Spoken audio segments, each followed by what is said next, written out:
Ya, assalamualaikum warahmatullahi wabarakatuh. Mari kita awali kuliah kita, kuliah yang kelima ya, kelima dengan berdoa dulu, berdoa mulai.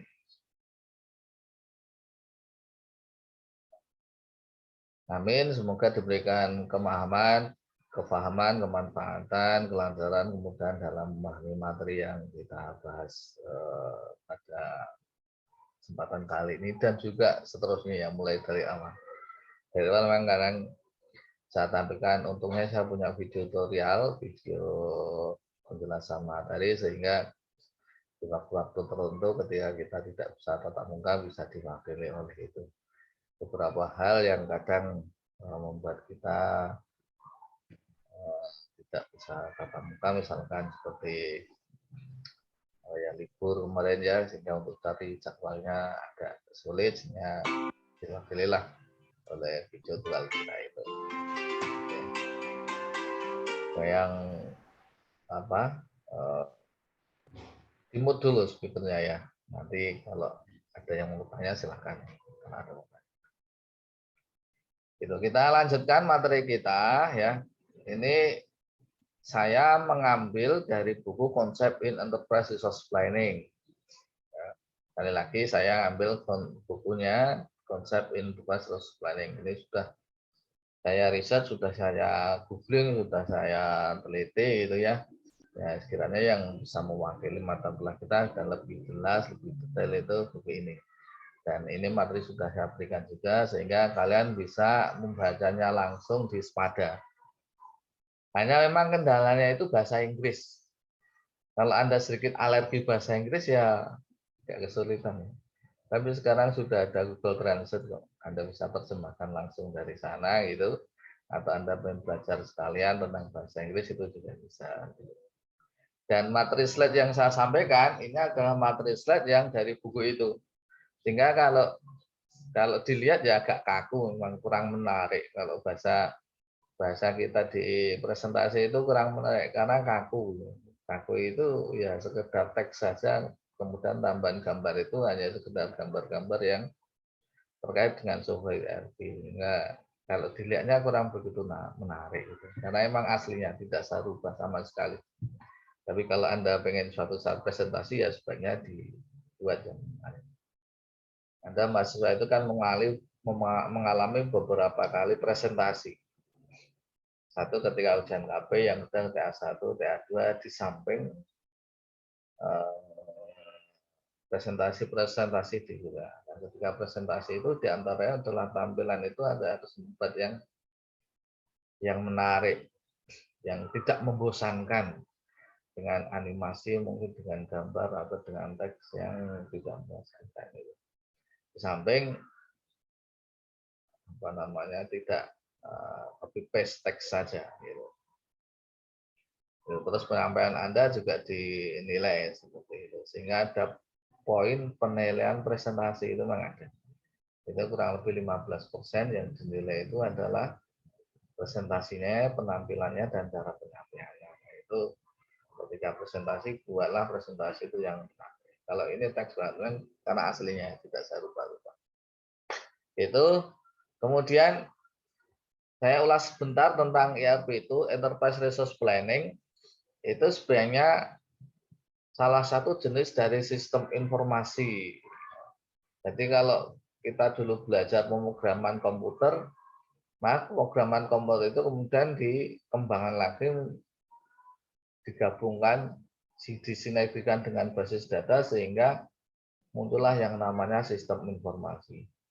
Nah, sistem informasi ini banyak, jenisnya banyak, sehingga banyak dikelompokkan jadi beberapa macam, ada yang terkait dengan sumber daya manusia, kemudian manufacturing, proses produksi, human resource, terus akuntansi, keuangan, dan pemasaran ya. Ini banyak. Itu untuk skupnya departemen atau fungsional. Fungsionalnya apa ya? Tergantung departemen industri bagian dari perusahaan itu. Nah, ini yang skupnya itu departemen. Nah, kemudian ada satu sistem informasi itu yang kemudian merangkum semuanya ini. Mensinergikan, namanya sistem informasi terintegrasi atau kita sering sebut sekarang ini adalah enterprise resource planning gitu ya. Nah, ini mensinergikan dari semua semua sumber daya yang ada di perusahaan itu, kemudian dibuatlah satu sistem informasi namanya enterprise resource planning. Keunggulannya adalah bahwa sistem ini sampai ke tingkat lini paling bawah. Sampai ke pekerja itu benar-benar ditata. Ini pekerjaannya apa, targetnya apa, kapan mulainya, kapan selesai, tujuannya apa, tugasnya apa saja, itu sudah ditata dari awal. Dari yang tingkat paling kecil. Bayangkan kalau kita masuk ke perusahaan besar ya, misalkan yang pernah kita kunjungi itu Coca-Cola misalkan, yang di sana sudah menerapkan ERP atau PLN, atau yang pernah kita lihat itu ada di Semen Gresik waktu kita ngasih pelatihan yang ada di sana itu. Itu kan karyawannya itu ribuan. Nah, masing-masing karyawan itu memiliki deskripsi kerjanya masing-masing, targetnya masing-masing, poinnya masing-masing. Itu dijabarkan dengan ERP ini. Sehingga keuntungannya ketika kita pakai ERP itu, data itu benar-benar valid karena memang dari bawah dan real time. Real time itu saat itu juga. Jadi ketika pekerja itu selesai mengerjakan pekerjaan jobnya itu, maka dia akan melakukan inputting data di sana. Nah, ketika input dasar misalkan scrub gitu ya, udah selesai buat scrub berapa gitu, misalkan ya, udah selesai. Maka laporan yang kecil ini, yaitu yang satu ini, kemudian digabungkan dengan pekerja yang sekian ribu atau sekian ratus itu, kemudian jadilah data besar, laporan yang besar. Oh, dalam satu hari ini target sekian ribu produk selesai dalam sekian waktu, membutuhkan sekian banyak material atau raw material, butuh sekian banyak keuangan, dan karena terhubung ya, terintegrasi tadi, baik yang di lini produksi, yang di lini keuangan, yang di lini manajemen, yang di lini pemasaran, yang di lini supplier, itu semuanya tergabung itu, sehingga ketika satu berubah, maka semua itu akan menerima perubahan itu. Jadi update real time-nya itu benar-benar canggih ketika menggunakan ERP. Nah, karena saking canggihnya itu ya memang kalau ERP itu sangat mahal, ya sangat mahal. Saya pernah waktu itu ke Coca-Cola itu saya tanya itu satu modul itu kurang lebih 4 miliar. 4 miliar investasinya. Orangnya, pegawainya yang dididik gitu ya. Dididik itu kurang lebih investasi untuk per pekerjaannya itu 120 juta. Waktu itu. Ya, nah sekarang enggak tahu, mungkin lebih banyak lagi. Itu investasinya memang luar biasa. Nah, sebenarnya ketika kita di lini akademisi, di perkuliahan itu ada prototipenya, cuma kita belum punya ini. Kemarin saya sudah usulkan ke laboratorium, ke fakultas, sampai sekarang belum di ACC ya, belum disetujui, sehingga kita belum bisa praktek langsung di laboratorium ERP itu. Cuma saya wakili dengan simulasi ya penggunaan ERP dengan yang masih open source, yaitu Udo nanti di sekolah itu. Paling tidak Anda punya gambaran apa toh ERP itu. Ya, saya pun sendiri ya bukan praktisi ERP, artinya sebenarnya tidak menggeluti ERP itu, tapi ya saya tahu aplikasinya, implementasinya, dan pernah melihat contoh di perusahaan, sehingga bisa cerita lah, alurnya itu tahu, basicnya tahu, dan lain sebagainya. Karena kalau kita kemarin ada di Semen Indonesia itu, ya ditunjukkan oleh sana bagaimana ERP itu menangani sampai ke tingkat lini inventory itu, yang paling kecil itu ditangani di sana, dan kita lihat. Kalau programnya sebenarnya mirip-mirip kayak Windows yang zaman dulu, mirip-mirip kayak itu, bentuknya itu, enggak begitu menarik banget juga, tapi kemampuannya ya.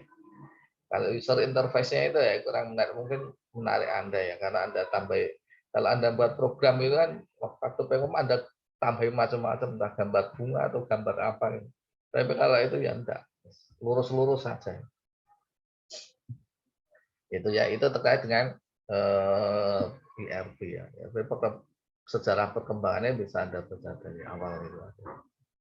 Nah, ya. Kemudian kalau ERP ini adalah skupnya perusahaan, maka yang skup individu ada namanya DSS, Decision Support System. Yaitu sistem informasi yang digunakan untuk para pengambil keputusan, manajer lah. Nah, ada kan diharapkan nanti kalau lulus itu sudah jadi koneksi. Oke, nah saya akan sampaikan semoga cepat selesai. Bisa lama-lama ya. Oke. Di bab ini tentang accounting in ERP sistem ERP yang tentang akuntansi. Nah, perlu diketahui dulu bahwa ERP itu keunggulannya salah satunya dia punya modul. Ya, modul itu per part ya, per bagian. Jadi setiap departemen itu dia punya sistemnya sendiri dan ini bisa terpisah, ya, bisa berdiri sendiri maksudnya, gitu. Untuk mengenai kegiatan-kegiatan yang ada di sana. Contohnya Mbak, contoh ini accounting. Departemen akuntansi ini ada modulnya sendiri. Nanti ada yang departemen sumber daya manusia, manufaktur, kemudian marketing ya, e-commerce nanti ada. Ya, ini yang kita bahas tentang akuntansi, sistem accounting, akuntansi di sistem ERP ya, atau sistem ERP yang digunakan untuk menangani kegiatan akuntansi. Nah, di sini kita diharapkan untuk bisa ini nih membedakan antara akuntansi dan akuntansi manajerial. Ya, jadi kalau kita dulu mungkin Anda belajar IPS itu ada akuntansi dan ada keuangan. Bedanya apa? Bedanya kalau akuntansi itu menangani transaksi, kalau keuangan itu menangani laporan. Gitu, ya. Sama dengan ini juga. Nanti kalau kita ke finansial, nanti lebih ke transaksinya. Kalau manajemen accounting berarti nanti lebih ke laporan. Hasil penjualan, hasil transaksi, hasil input pendapatan, pengeluaran, teks atau pajak dan seterusnya. Kemudian mengidentifikasi masalah-masalah ketika dia tidak menggunakan sistem informasi yang terintegrasi. Kunci utama ketika kita bicara ERP adalah sistem informasi yang terintegrasi. Terintegrasi itu tersambung, terhubung, saling terkoneksi. Intinya di situ. Ya, terhubung, saling terkoneksi, saling berinteraksi sehingga semuanya bisa secara real time dan pusat dalam satu database yang sama. Nah, bagaimana kalau dia sistemnya belum terintegrasi? Apa saja masalah nanti yang akan terjadi? Maksudnya di situ. Kemudian bagaimana ERP itu akan mengalami pelaporan keuangan ketika sistem informasi itu tidak terintegrasi. Sebenarnya di logika itu sebenarnya sederhana kok. Jadi begini, kalau kita itu masih mengerjakan secara manual, masih sendiri-sendiri, itu tentu saja berbeda kalau itu sudah lewat jaringan. Nah, lewat terkomputerisasi, sudah terdigitalisasi. Paling contoh kalau misalkan begini, paling contoh biar gampang mengilustrasikan. Contohnya surat lah. Surat itu kan kita sekarang ada email. Email itu ya kita tinggal ketik, send, selesai sampai ke tujuan. Udah langsung diterima saat itu juga. Ketika kita klik send, kirim, maka di sana langsung terima, langsung tahu apa yang mau kita sampaikan. Tapi kalau masih dikerjakan secara manual, bayangkan kita zaman dulu, Anda tidak tahu Anda ngalami atau tidak. Itu nulis di kertas, itu udah nulis di kertas, dia masukkan dilipat, masukkan ke amplop, tempelkan perangko, bawa ke kantor pos, itu kan distempel oleh kantor pos, kita bayar, barulah kantor pos itu kemudian ngirim. Entah berapa hari baru diterima, dibuka, gitu, baru balas. Butuh waktu yang lama ketika itu belum komputerisasi atau terhubung lewat jaringan. Nah, sama dengan ini juga iya. Bayangkan kalau sebuah pekerja itu nanti kemudian nulis sendiri laporan yang kirimkan ke atasannya, kemudian baru direkam di bagian manajemen disampaikan ke atasan, itu akan lama. Tapi dengan adanya ERP itu, maka semuanya itu langsung diterima. Karena langsung terkomputerisasi, masuk ke sistem informasi, masuk ke database, dari database itu langsung reportnya itu langsung terbaca di atasnya. Sehingga sangat-sangat menghemat waktu dan biaya. Efisiensi dan efektivitas itu tepat sekali ketika kita pakai sistem informasi atau ERP ini. Nah, itu keunggulannya. Karena itulah ERP itu sangat mahal. Karena akan mempercepat, mengefisiensikan waktu dan biaya. Tapi ya investasinya ya Bang, jadi mahal ya. Jadi mahal. Tapi kan kita enggak, kita tinggal pakai saja. Nanti ada kok yang kalau Anda punya UKM itu ada yang ERP yang khusus untuk UKM itu. Nah ini kemudian describe entrance skandal and the Sarban Angsla X. Jadi ada satu contoh dalam buku itu sebuah perusahaan listrik dan gas itu yang dia merugi sampai 600-an juta US dollar. 600 juta US dollar kalau dikurskan rupiah berapa juta? Kurs rupiah itu kan sekarang 15.000. 15.000 kali 600 juta ya banyak lah, triliunan ya. Itu ada kerugian sampai segera itu karena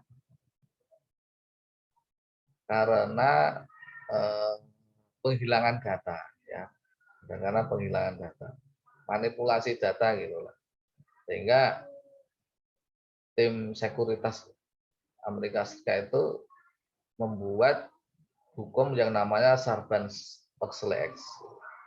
Nah ini dia mengatur tentang bagaimana cara mengaudit perusahaan.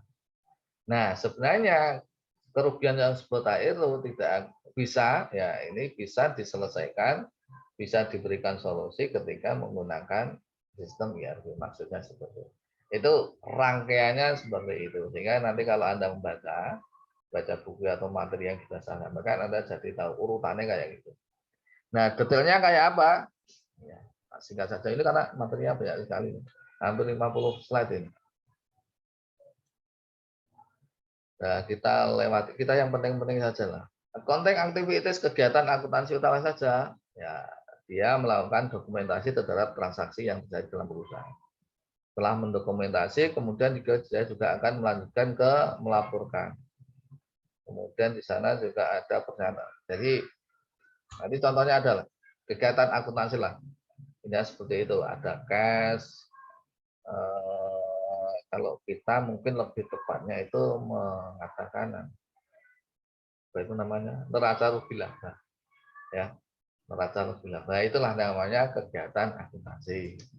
Nah inilah misalkan cash, account receivable, inventories, plan equipment, land, total asset, dan liabilities. Namanya ketika dulu belajar akuntansi seperti yang payable, notes payable, total liabilities, stockholder equity, dan seterusnya. Ini bagian akuntansi. Ini kegiatan-kegiatan yang terkait dengan akuntansi.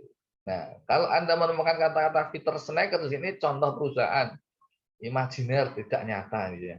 Jadi kalau selama ini Anda baca buku konsep ini, konsep enterprise, konsep in enterprises planning short edition, itu Anda ketemu dengan namanya Peter Snecker, itu perusahaan imajiner yang digunakan oleh buku ini dalam mencontohkan kasus yang terjadi di perusahaan itu dan di bab tentang itu. Ya. Ini namanya akuntansi. Nah, ini poin-poinkan saja ya. Ini terus konten masih konten aktivitas, jadi ada yang terkait juga dengan profit dan loss, keuntungan dan kerugian. Integrated information system simplifies the process of closing the book and preparing financial statement. Nah,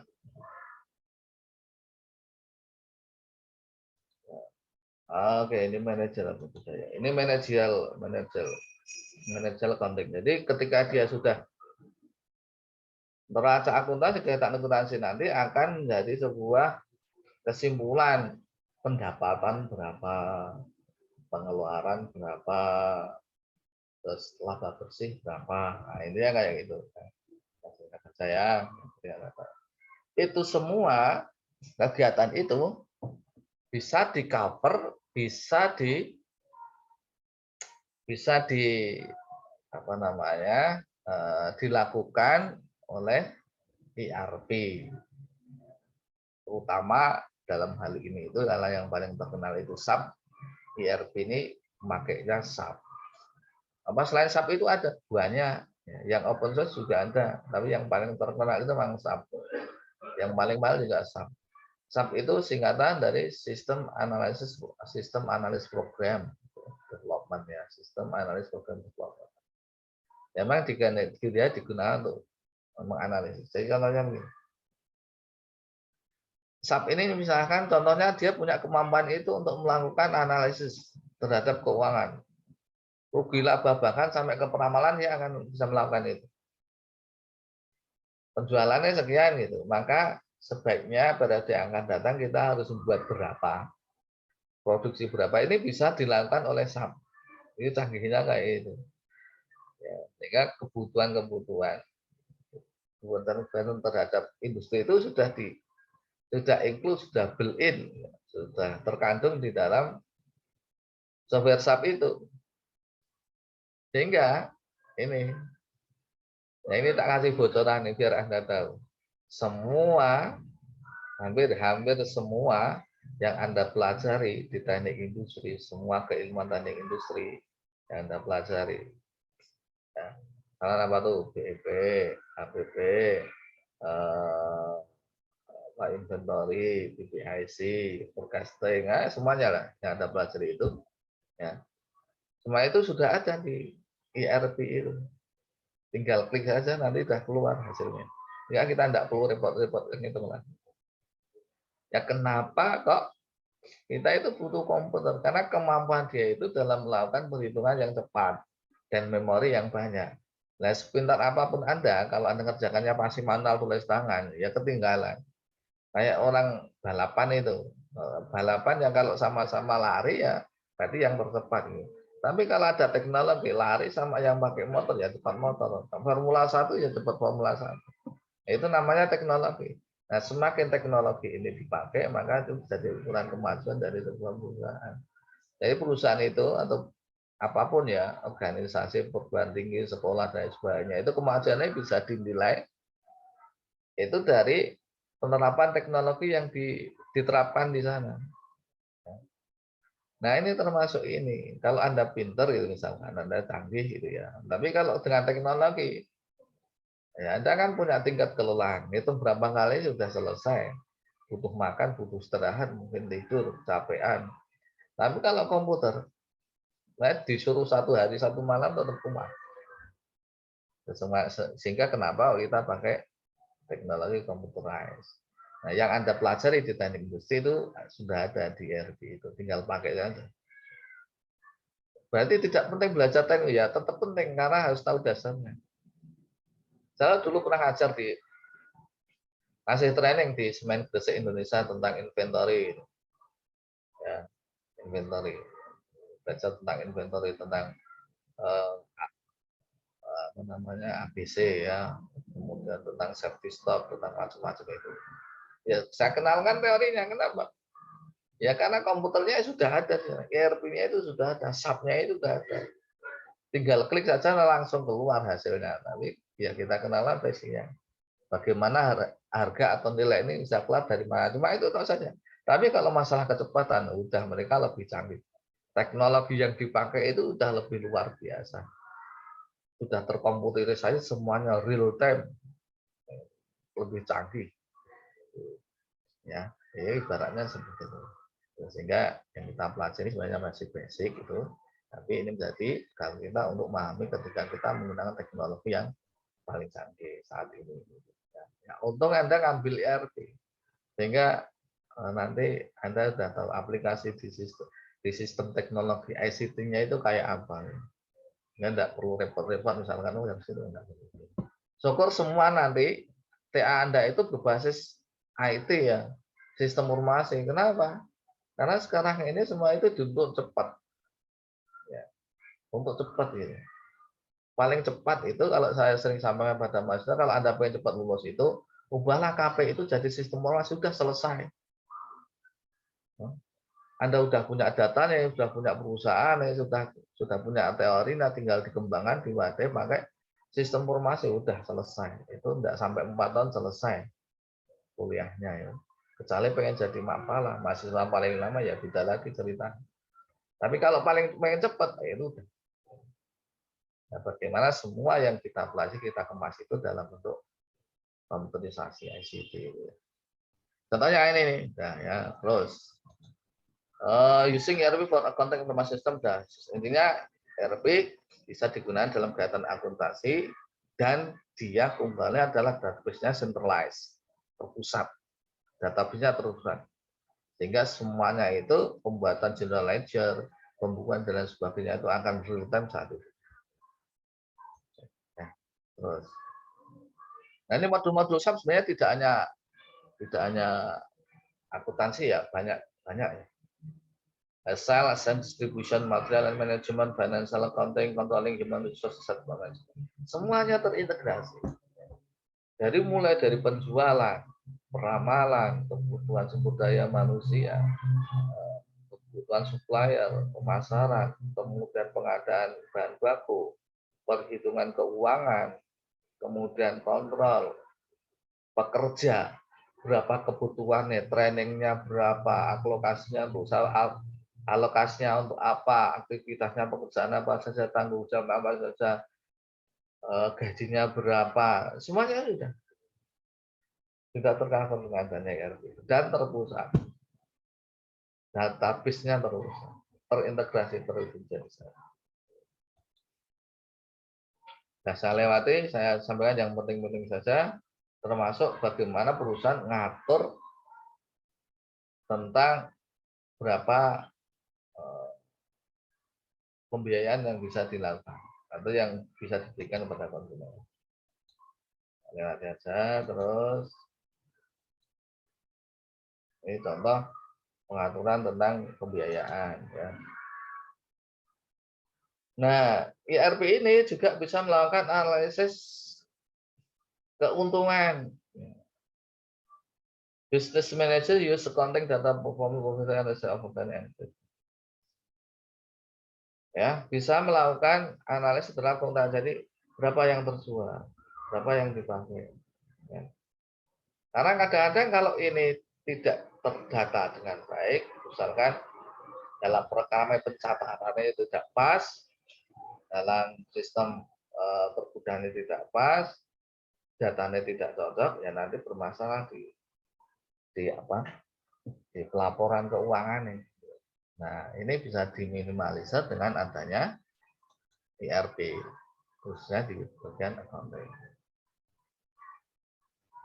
ERP system meminimalisasi or eliminates atau monitor this problem, terutama terkait dengan pencatatan. Integrated inventory costing system, tentang terkait dengan pencatatan inventory yang tidak akurat bisa digunakan dengan ERP. Termasuk ini nih ada direct cost, indirect cost, standard cost, cost variant dan seterusnya. Terus itu saja produk costing, tidak masalah ya. Termasuk ketika memiliki ini subsidiaris, anak perusahaan, cabang gitu lah. Dalam satu perusahaan, itu tersentral. Tapi kalau sudah punya cabang, maka dia punya manajemen sendiri. Nah, ketika manajemennya sendiri itu ya dia juga punya kebijakan-kebijakan di tingkat anak cabang. Ada bagian yang ngatur keuangannya sendiri, suppliernya sendiri, keuangannya sendiri, human resources. Nah, ini akan merepotkan ketika akan dilaporkan ke perusahaan induk, perusahaan utama. Itu. Tapi dengan adanya ERP bisa dijembatani, maksudnya kayak gitu. Nah, ya terus ya. Customer service, terus. Built-in management ya. SAP provide a database within its major module database for database resource. Ya. ERP ini juga memiliki alat-alat yang digunakan untuk menganalisis. Kita lihat contohnya. Nah, ini tadi yang kita sampaikan di awal, kasus tentang kebangkrutan, kolaps itu kebangkrutan. Kebangkrutan perusahaan Enron. Enron adalah perusahaan yang bergerak dalam bidang listrik dan gas. Mengalami kerugian sekian. Ya, banyak lah. Nah, terus ini ya di sini. Ini kata kuncinya di sini, destroy documentation relating to Enron. Jadi ketika perusahaan ini mengalami kebangkrutan, kemudian agar itu tidak terbaca, maka dokumen-dokumen yang terkait dengan perusahaan itu dihancurkan, dimusnahkan gitu. Nah, akibatnya intinya kemudian perusahaan Amerika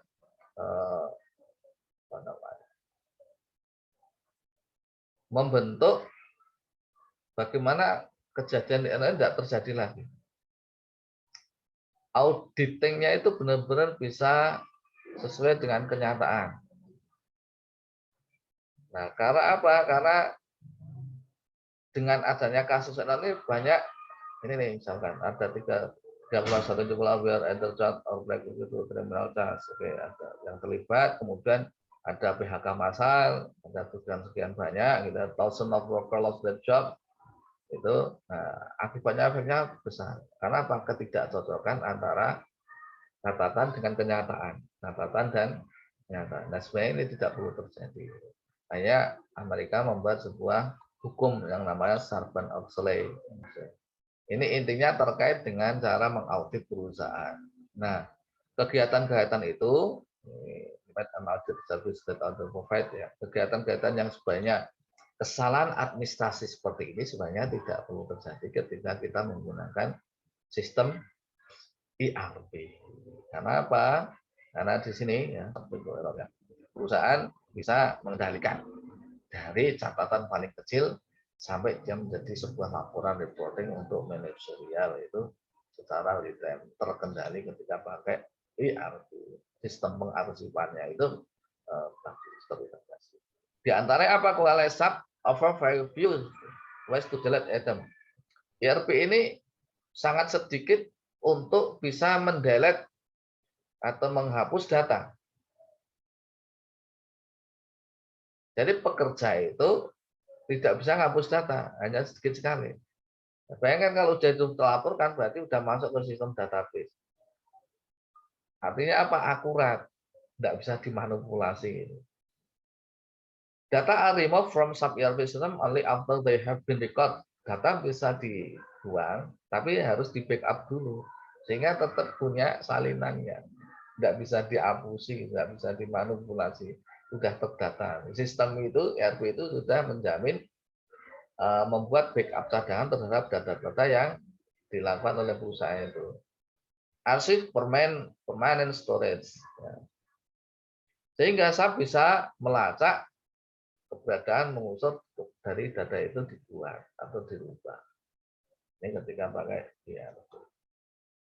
Contohnya data seperti ini ya, bentuk tampilannya ketika pengasispannya. Oke, terus termasuk ini authorization user, kemampuan pengguna itu dalam mengelola datanya. Masing-masing pekerja itu beda-beda. Nah, itu lebih individual, lebih privasi. Masuk ke toleransi grupnya juga. Keuangannya lebih terbuka, lebih transparan. Ya, oke. Saya kira itu ya intinya tadi itu kembali state accounting system to record transaction. Perusahaan butuh untuk merecord dengan transaksi dan ketika dia belum terintegrasi akan banyak terjadi akan banyak kemungkinan terjadi terkait dengan misdata ya tidak akurat secara sehingga butuh sistem informasi yang terintegrasi untuk menghilangkan kesalahan-kesalahan dalam hal pendataan transaksi maupun pelaporan keuangan. Oke, saya kira itu yang saya sampaikan saat ini. Ada pertanyaan? Saya kira tidak. Kalau tidak ada, sampai jumpa di pertemuan berikutnya. Saya akhiri. Assalamualaikum.